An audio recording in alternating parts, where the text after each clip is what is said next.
Roland McReynolds, welcome to North Carolina Now. Thanks very much, Mitch. It's my pleasure to be here. First of all, give our audience a little bit of background about the Carolina Farm Stewardship Association. Right. Carolina Farm Stewardship Association is a 31-year-old nonprofit organization dedicated to helping people in the Carolinas eat and grow local organic food. We do that by advocating for fair farm and food policies, by building the systems that small farm and organic family farms need to thrive, and by organizing and educating farmers and the consumers that they serve. We hear so much about sustainable agriculture. What is sustainable agriculture, and how does that compare to, say, conventional agriculture? Right.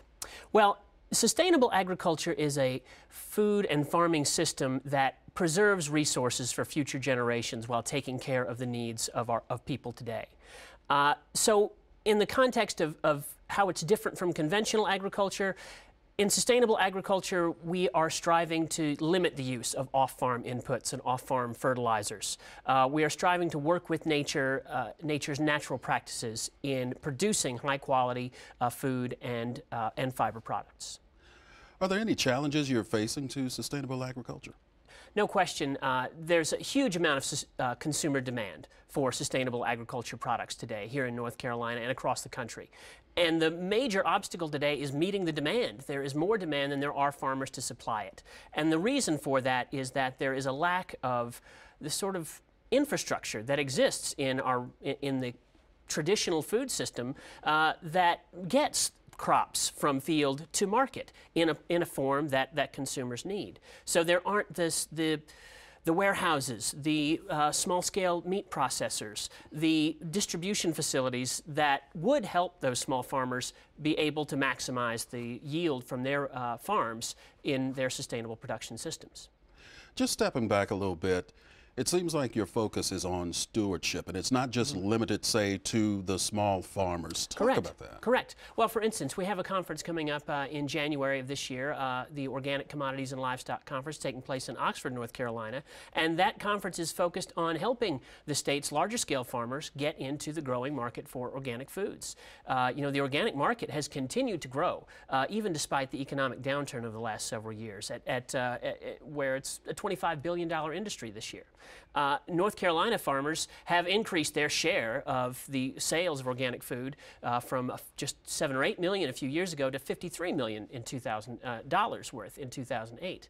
But there's still a lot more room to grow. We have great soils, climates, and a great capacity to grow organic products here in North Carolina, and we're trying to help farmers seize those opportunities. If our farmers can't make a good living taking care of the environment in the way that we want them to, then they're not going to be able to do it, and we'll lose them.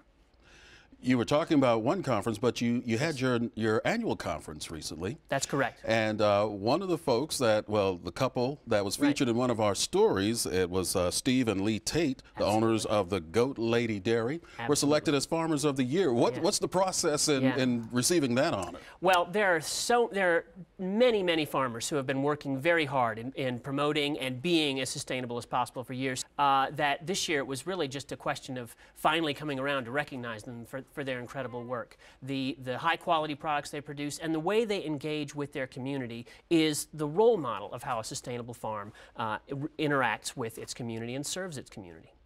When it comes to state support, how much support are farmers who are involved in sustainable agriculture, how much are they getting from the state? Well, it's increasing. We have the Center for Environmental Farming Systems based here in Goldsboro in North Carolina. It's one of this country's leading research facilities for organic and sustainable agriculture. So it has been something that has been increased. It's been slow to get the recognition from our institutions of agricultural research, but here in North Carolina, both of our land-grant universities have picked up the ball and are really, we had over 60 cooperative extension agents attend our conference in Winston-Salem just 2 weekends ago. Now, something that's a little interesting, you put on farm tours. What's that all about? That's correct. Well, we have the largest consumer farming education program in the country, and it is our farm tour program. And a prime example of that is the Piedmont farm tour that takes place in April every year. The tour is an opportunity for families to get out on farms, see the places where our food comes from, ride a wagon, and to get a tour of a farm, sample fresh strawberries and spring greens and see what it really takes and what it's really about to be on a farm and provide high quality products for our community. And I also understand that there is a challenge going on. Yes, we are very fortunate that right now, this year, an anonymous donor has pledged to give our organization $50,000 if we can raise $50,000 on our own from our members and the public by December 31st of 2010. We're making a lot of progress on the goal. We're really hoping that we can take advantage of this huge opportunity because it will allow us to expand our work to help our state's small farmers and communities. Although sustainable farming is moving along, right, and there is a goal to expand to feed more people, and some people might say, hey, you just don't have the means or the wherewithal to develop it to an extent where everyone is involved in sustainable farming, especially those who are receiving food and other produce. What right, would you tell them? Right.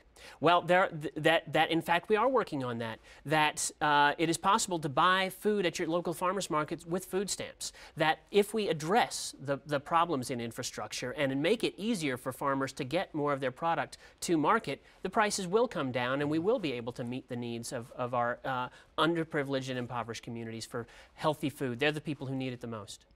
And of course, if folks want to find out more about what you're doing at the Carolina Farm Stewardship Association, right, what can they do? You can visit our website, www.carolinafarmstewards.org. That's where you can find information about our farm tours, our conferences, and our $50,000 end-of-the-year challenge.